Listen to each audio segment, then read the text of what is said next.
Listen up. Welcome back to another Throne and Liberty guide. Today, we're diving into the Cave of Desperation. And trust me, you're gonna need all the help you can get. But don't worry, I've got your back. This place is crawling with ants. Ants all around, full on at 12, 3, 6, and 9 o'clock. And for any flat earthers out there, well, they've breached the wall of ice. But do not panic. We're here to crush our enemy. The bosses in this dungeon, they hit hard, but we're going to hit harder. I'll walk you through every tactic, every strategy, and every weak point. Together, we'll make sure these bugs wish they'd never crawled out of the ground. So, gear up, get focused, and let's take down this dungeon. And hey, if you survive, maybe hit that subscribe button. Let's get to work.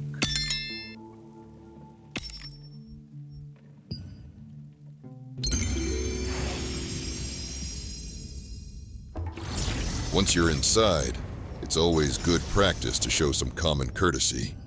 Hit enter, switch to party chat on the left side, and give your companions a quick hello. A simple greeting goes a long way in building teamwork and making friends.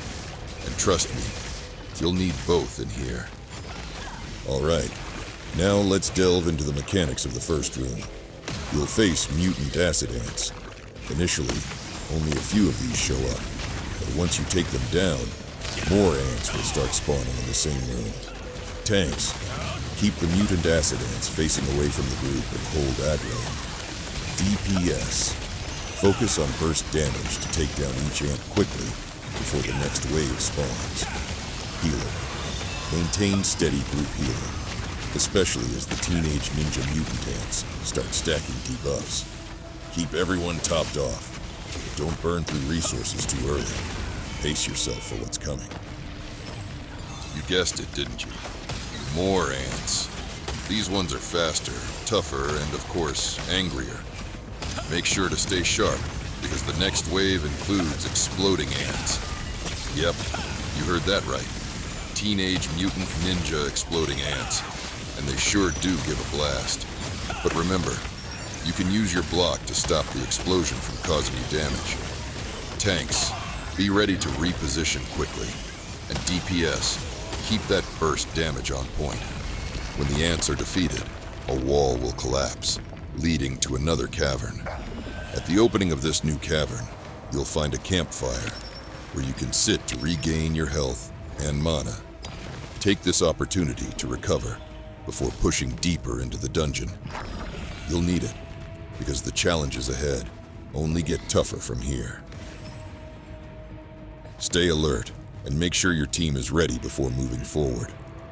In this cave, you'll start by facing waves upon waves of teenage ninja mutant larvae. When killed, each of these larvae spawns a dangerous enemy. The explosive larvae, the ones glowing in green, will unleash creatures that detonate on contact, causing massive damage if you're too close. Be sure to kite them away from your team and use blocks or dodges to minimize the damage.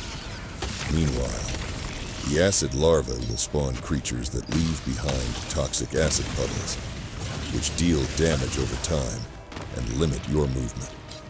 Clear these larvae as fast as possible to prevent the room from becoming a hazardous zone.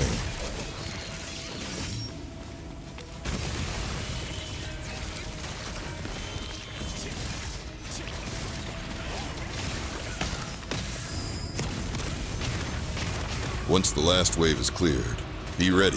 A new monstrosity will soon emerge. The teenage ninja mutant Princess Ant, where the real fight begins. Princess Ant has several dangerous mechanics.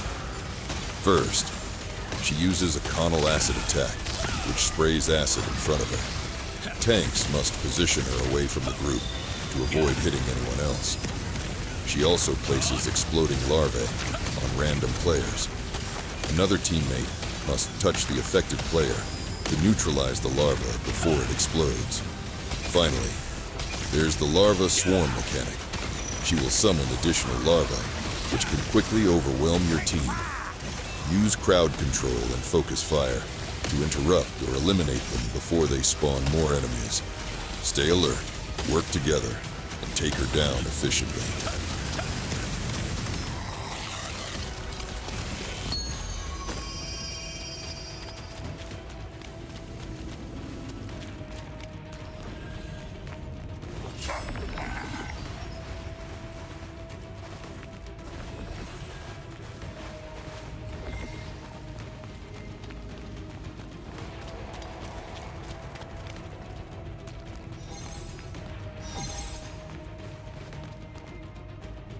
As you enter this part of the cave, your first task is to destroy the green eggs scattered around the room. Breaking these green eggs will trigger the spawn of dangerous enemies, mutant explosive ants and acid ants. The explosive ants are especially dangerous as they detonate upon contact. DPS. Your priority is to take them down quickly from range to avoid getting caught in their blast. And remember, if an explosive ant gets too close, use your block to mitigate the damage and protect the group. The mutant acid ants that spawn from the green eggs will leave damaging acid puddles on the ground. These puddles restrict your movement and deal damage over time, so it's crucial to take down the acid ants fast to prevent the room from becoming a dangerous zone. After all the green eggs are destroyed and their respective enemies are dealt with, the poisonous worker ants will spawn. These ants are linked to the central egg, and you need to kill them to make the central egg vulnerable. Tank, be ready to grab aggro on these worker ants, while DPS focuses on taking them down efficiently. Once the worker ants are eliminated, the central egg will become attackable, allowing your team to move on to the next phase.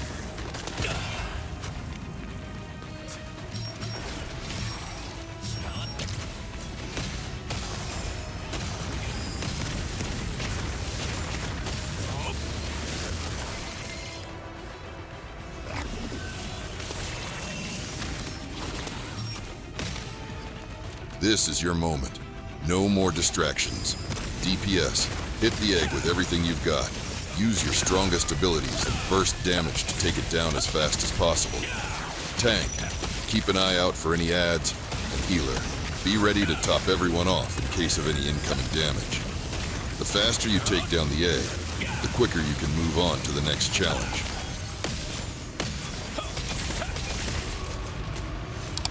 Once the central egg is destroyed, the mutant giant acid ant emerges. This boss is a serious threat, and teamwork is crucial. The first thing to watch for is the poison puddles. The boss will place these at the location of random players. If you're standing in one, move quickly to avoid taking damage over time. Tank, be sure to control the boss's positioning to keep it away from the rest of the team, as these puddles can make movement difficult. Next is the Fury Pull. This mechanic drags players toward the boss, often into poison puddles. To avoid this, block or dodge as soon as you see the pull starting. DPS, stay focused on dealing as much damage as possible while avoiding the puddles. And healer, keep the group's health topped off, especially when the Fury Pull happens. If everyone plays their part, you'll be able to survive the mechanics and take down the boss efficiently. After you defeat this last mini-boss, another cave-in occurs, revealing a path to a campsite. This is your final chance to rest and recover health and mana before the ultimate battle. Take advantage of this spot to make sure your team is fully prepared, as you'll soon be facing Lacoon, the final boss of the cave. It's also a perfect moment to double-check that everyone understands the mechanics. If someone's unsure, explain it now. Being organized and ready gives you the best chance for victory.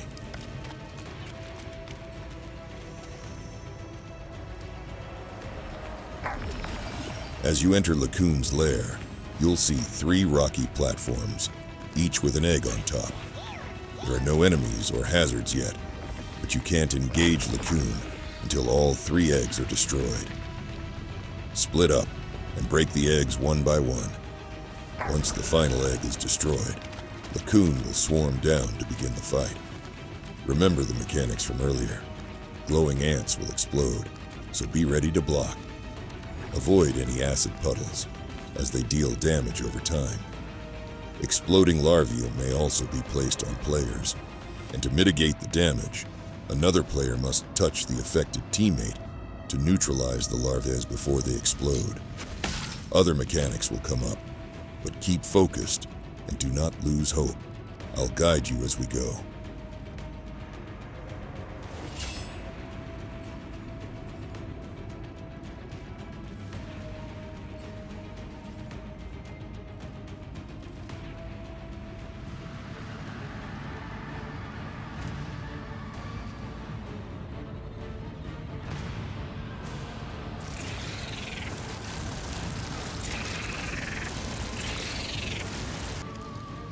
Once Lacoon descends into the arena, the fight begins. In the first phase, Lacoon triggers a red pulse, which deals unavoidable damage over time to the entire team. Healer, it's crucial to keep everyone's health topped off during these moments, as the damage can stack up quickly. This red pulse will happen periodically throughout the fight, so stay alert. After the pulse, you'll notice a brief lull in the fight. During this time, DPS, focus on dealing as much damage as possible, and tank, ensure that Lacoon is positioned correctly to keep control of the fight. The lull is temporary, and soon after, paralyzing ants will spawn. These ants can stun players, so DPS should prioritize eliminating them quickly. Watch closely for when Lacoon speaks, because that's when the fight intensifies. The upcoming mechanics will challenge your group's coordination, so be prepared for more dangerous phases as the battle progresses. As soon as Lacoon speaks in a foreign language, red mist will seep into the ground, marking where a large pillar will emerge. All players need to quickly move onto the pillar to avoid Lacoon's blood mist area of effect attack, which can wipe the team. Standing on the pillar will keep your party safe from this devastating blast. Once the blood mist attack is over, jump down and engage the gem ant on a nearby platform to bring Lacoon back to the ground. Be mindful of the acid the boss spits while you're killing the gem ant, as it can deal damage over time. After defeating the gem ant and bringing Lacoon back to the ground, the fight enters a more straightforward DPS phase. Lacoon will continue to use her basic attacks, including fast-hitting punches. Your goal here is to focus on dealing as much damage as possible. Keep an eye on positioning to avoid any remaining acid puddles, and ensure your team stays coordinated to maximize DPS output. When Lacoon speaks, she will shoot larvae that will latch onto players, similar to the Teenage Ninja Mutant Princess Ant mechanic. These larvae will explode, knocking players into the air. To minimize the number of players affected by the explosion, teammates need to move close to each other and transfer the larvae between them. This reduces the crowd control effect when the larvae detonate. It's crucial to stay close and coordinated during this phase to keep the group controlled and ready for the next attack.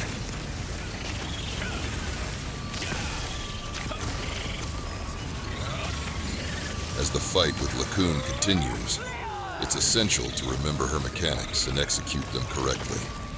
DPS, stay focused on maximizing damage output, especially during quieter phases between the area of effect attacks. When the gem ant spawns, prioritize taking it down quickly while avoiding acid puddles. Tank, keep Lacoon positioned properly to help the group avoid unnecessary damage and stay mobile. Healer, manage the team's health during the red pulse phases and be ready for burst damage when the larvae explode. If everyone sticks to their roles and remains coordinated, you'll avoid being overwhelmed as the mechanics repeat. After defeating this hideous boss, a chest will spawn as your reward. These rewards can be obtained by spending dimensional contract tokens, which regenerate daily based on your level. Since tokens are limited and you receive a set amount per day, it's important to consider whether to spend them now or save them for more advanced dungeons. Be sure to use your tokens wisely and avoid letting them cap out. Managing them efficiently allows you to open better loot chests in future runs. Well, that's all for today. We've crushed all of the ants. No more teenage ninja mutant insects. The world of Throne and Liberty is safe for now. I hope you found this guide helpful, and if you did, don't forget to like the video and subscribe for more epic battles and tips. Be sure to hit the notification bell so you're the first to know when new content drops. Thanks for joining me on this adventure, and as always, take care, and I'll see you in the next one. Someone should really stop giving acid to ants.